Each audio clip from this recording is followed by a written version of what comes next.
Welcome to this audio tutorial on the T6s camera. So we're going to be using the JuicedLink, and that's the JuicedLink box, and some audio cable, and a couple different microphones to get audio into the camera. So first we're going to build the rig. You're going to sign out the equipment. Normally we sign out the battery, so we could pop that in the camera.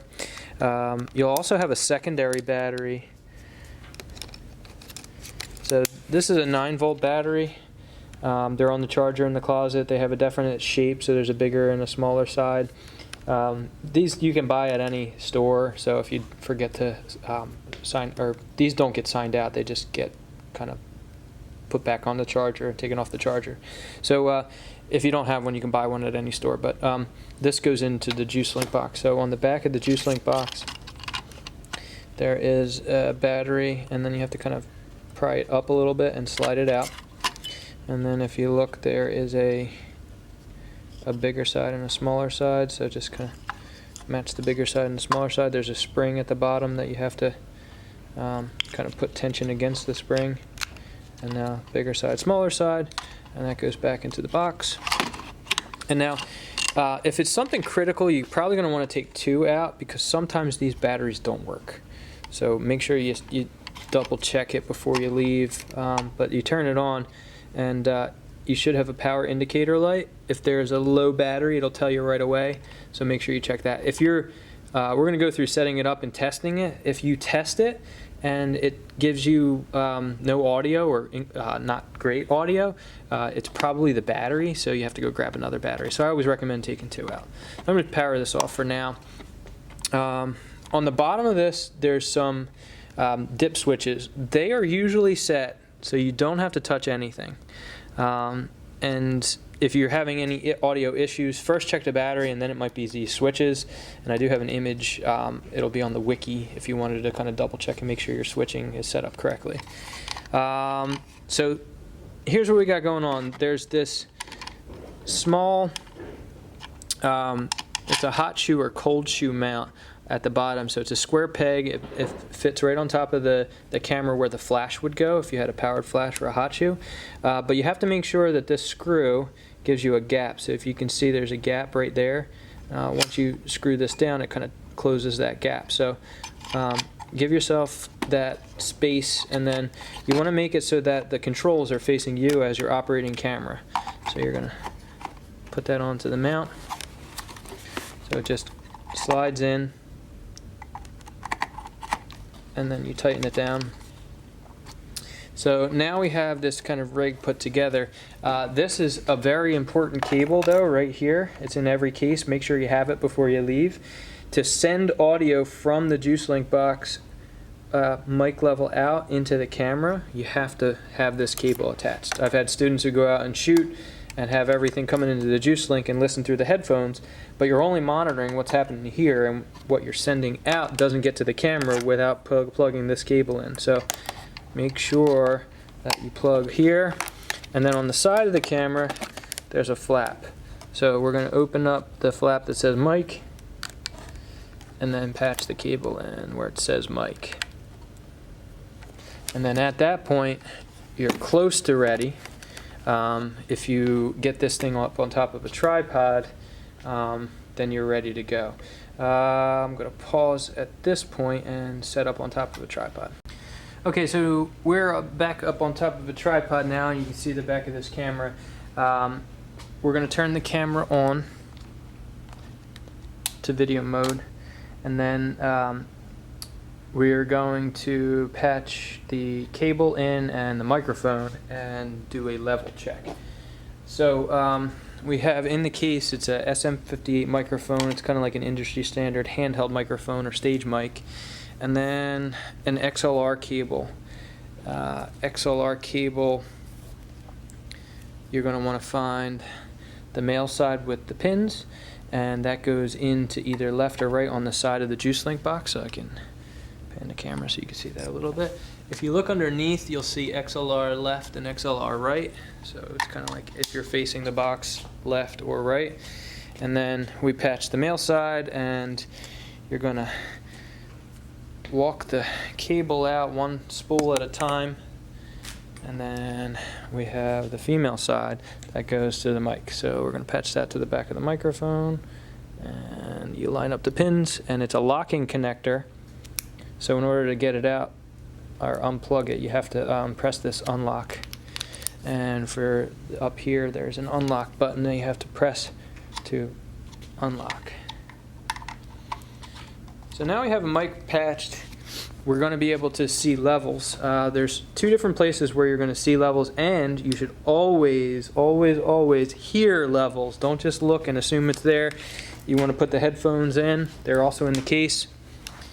The phone's cable jack patch is right there. So let's turn on. We're going to see some levels. If I talk directly into the microphone, you're seeing the right level indicator going up, and if it hits the red there, if I talk a little louder, you're peaking. And if you put the headphone cables on, or I'm sorry, the headphones on, you're going to hear that it's peaking when it gets up into the red. So you have a headphones level here to adjust, and it gets really loud if I'm close to the microphone and the headphones are all the way up. So set the headphones maybe 3/4 of the way up, and then I like to start at 12 o'clock, so straight up with the lines, and that usually does a pretty good job. With a handheld microphone, you kind of want to be further away. You never want to be like all the way up close to the mic. So there's a distance thing that you have to be aware of. So usually if you're using this microphone, the microphone is in the shot. So there's other microphones that we'll use when you don't want to see a microphone in the shot. So you want to be kind of comfortably in front of you, maybe 8 inches to 12 inches away from your mouth, and then start at 12 o'clock and then start pushing up until you start to see some leveling on the meters. And then the next thing we're going to want to do is check in camera what you're sending out of this cable into the camera. So there's actually another, it's a gain stage. So this is a preamp. There's another preamp inside the camera. So if I hit the menu button, and then it's going to be your second menu. So I'm going to zoom this in a little bit. Get focused. So it's the second menu over. You're going to see the sound recording. So you can kind of click around with your finger, or you can use the directional pad to go left or right. So it's the second menu over, and then you're going to go down the sound recording and then hit the set button. And now we're in the screen where we want to see our levels. So at the bottom of the screen, you're seeing that our level is getting up to 12, and I can go over 12 and all the way up to 0, and it's going to peak out at red. That's if I bring the microphone, like I'm all the way up against my face right now with the microphone. So we want to make sure that your mic levels in the camera are right around where that green line is under the -12. So you would set this preamp up at the top here. So I'm adjusting this to go up or down, and you see the meters over here. You also want to definitely be checking the meters here. This is the important one. This is the one you want to definitely make sure that you have the signal going in. And then once you have the signal going in, you would be able to get out of this and hit that record button. Now we're back into the camera mode of the video camera mode, and then you want to record. And I don't have a card in the camera right now, but you definitely want to record. Let it roll for a couple seconds. Have the person that is using the microphone do whatever performance that they're going to do at the level that they're going to be performing. Sometimes you might ask somebody to count. However, if they count at a very low level and then they start performing and they're at a much different higher or lower level, you're going to have some audio issues. So make sure they do the thing that they're going to do, and then just do a quick test of it before you commit to the frame, and then stop the recording. I hit a button. And then you would stop the recording, and then definitely go back to the playback mode. That's this button here. And then you would want to play and listen back. There's going to be, it's not going to come out of your headphones. Let me zoom back out here. So it wouldn't come out of your headphones. You wouldn't be able to hear it in your headphones. You'll hear it on the way in, but not on the way out. There's no headphone jack in this camera, so it's kind of not the best system, but it's the only way you can do it with this specific camera. they have way more expensive cameras that have a headphone jack, and just, you know, I won't advise for you guys to buy that until you're at more of like, you know, you have business coming in where you can justify the cost to have headphones in your camera. So you would definitely want to play it back, and then in the camera there's a speaker, and when you would play it back from the speaker, you'd be able to kind of hear that audio is definitely going in the camera. I've had situations where we have everything set up correctly, and we record the interview, and then after we're done with the interview, there's no audio. You absolutely must check and test. Now, if there's no audio, it could be a couple things. It could be the battery here for whatever reason, or it could be the card needs to be reformatted. So you'd have to put the card in the camera, reformat the card, and then most times the audio was there. But you would lose anything that you would have recorded on that card if you're formatting it. So just be aware that that's the best practice in order to get good audio to go in the camera. First, get it all set up. So just a refresher, we have the JuicedLink box in the case, you need a battery for it. You have the camera in the case, you need a battery for it. It gets mounted to the hot shoe of the camera, but it's a cold shoe mount, meaning that it doesn't transfer audio or power between the two devices. All the audio and power is done by the battery, and the transfer happens with the cables. So you have the microphone and then an XLR cable. The XLR cable travels to the JuicedLink. You have a preamp. You set the preamp at 12 o'clock, and then you adjust it until you're getting levels in the camera. You're going to check the camera by going to menu, sound recording, the manual. One thing I didn't know, I should have noted at the beginning here, you have to make sure that the sound recording is set to manual. If it's set to auto, you're going to get distorted levels, and you're going to have like peaking levels the whole time. So you want to make sure you go to manual, and you want to go to the record level, and I hit the set button to get in there, and then you want to make sure that you are adjusting the level all the way to the left, and now we're getting no levels, and one click to the right. That didn't work, so down and then up one, and now we're getting levels. Basically, you're almost disabling the preamp inside of this camera and using this preamp because it's a much better, much cleaner preamp. It just sounds better. So you turn the preamp all the way down and go one click up, and then you're sending audio out of this device through this mic out cable into this device. And you're only going to hear it out of one side. You're only going to hear kind of left or right. That's because you have the ability to record separately two different microphones. So you could use it in like a stereo situation where you would hear left and hear right, or you would just, in post-production, you were going to pan this center. And we're going to go over that. I have to do another tutorial for you guys for Final Cut Pro. So it goes mic, cable, preamp into here, another preamp. We're checking the levels in the camera, and then we're going to do a test record while wearing the headphones and just make sure that everything is there, and you hit the playback button and you play, and there's going to be a speaker in the camera that plays it back, and then you would definitely know that you have audio coming in. So that's going to do it for this tutorial. At that point, you would be able to kind of record audio. Actually, before I stop here, just a couple different microphones. So this would be if you want the mic in the shot. I'm gonna set you up with one more. I'm gonna pause the camera here. Okay, so the other different microphones that you could choose to use would be a lavalier microphone, which is in a pouch, so that has a sign out tag, and then this would be patched to the XLR mic, or I'm sorry, the XLR cable. Let me just wind this thing out. So there's the XLR side, and then it's a kind of tiny microphone here that has a clip, and then the clip has to attach to the subject, their shirt, and then you want to see that, you want to make sure that that dot right there on the mic element is outside and not touching anything like hair or the shirt up against a person's body, or else you're going to have issues, and you're going to be listening through your headphones to make sure that you don't have any issues. So you can patch this to the XLR cable. It doesn't have to go directly into the camera. You can use the XLR cable to give you the proper distance away from your subject. And then we use these, like you could have a sit-down interview with somebody, and we use these a lot for the documentary style sit-down interviews. Now, if you didn't want to see that in the shot, you could use a shotgun mic. shotgun mic is what we use on the set. It's very directional. You can put them on stands, or you can have a boom operator, or you can mount them to the top of the camera. So we have, it's called a shock mount. So this is a shock mount.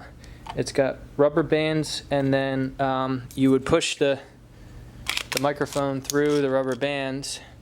And then this also has a kind of cold shoe mount, a square peg.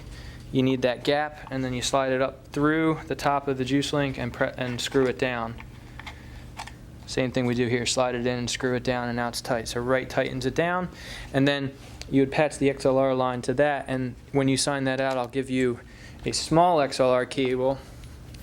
So it's like a kind of a 3-foot cable, and you would patch that in and also patch it up to the top.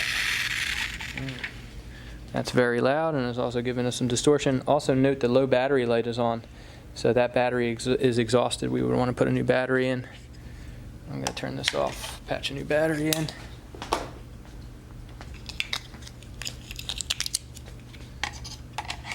Turn it back on. Oh my God, oh, nope, no low battery now. So you're seeing now we have this shotgun mic, and we would be able to kind of aim that at our subject and get good quality audio just off camera. Or you could use the longer cable and put this on a boom pole and have an operator hold the pole. You've probably seen that in like behind the scenes kind of movies. So that would be that shotgun mic. And then this is probably a simpler option. So there's this Rode microphone with its own cable built in. And no, it's not an XLR, it's a little mini plug. So that would get rid of this whole rig entirely. And you would make sure that this has a battery. Now this has kind of a funky battery compartment. It took me a while to figure it out. You have to press down, oh, I lost it. And make sure that the battery matches up. There's a big side and a little side, and that goes in. And then there's this little tooth. I'm gonna move the battery so you can see it. There's a little tooth right there. Out of focus. Let me zoom in.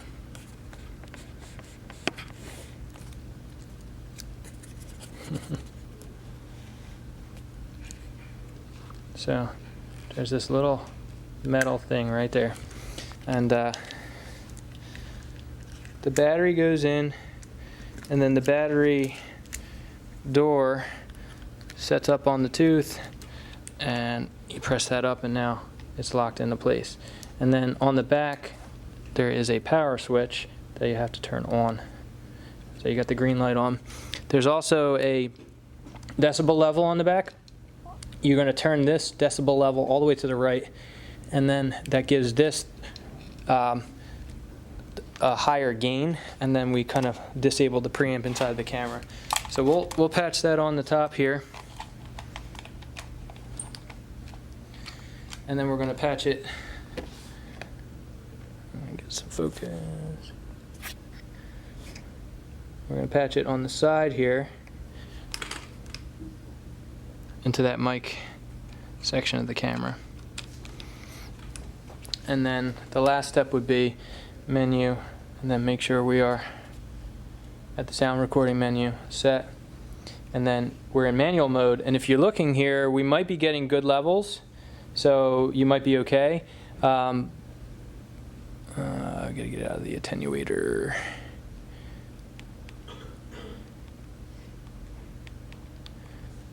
What happened? Back to the menu.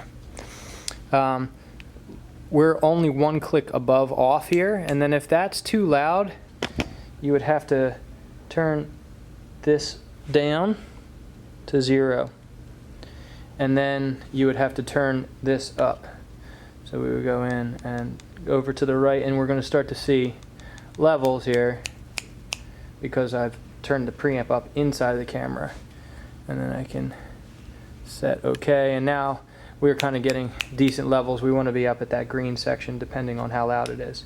So that's the Rode mic on the back, and that gets rid of the JuicedLink.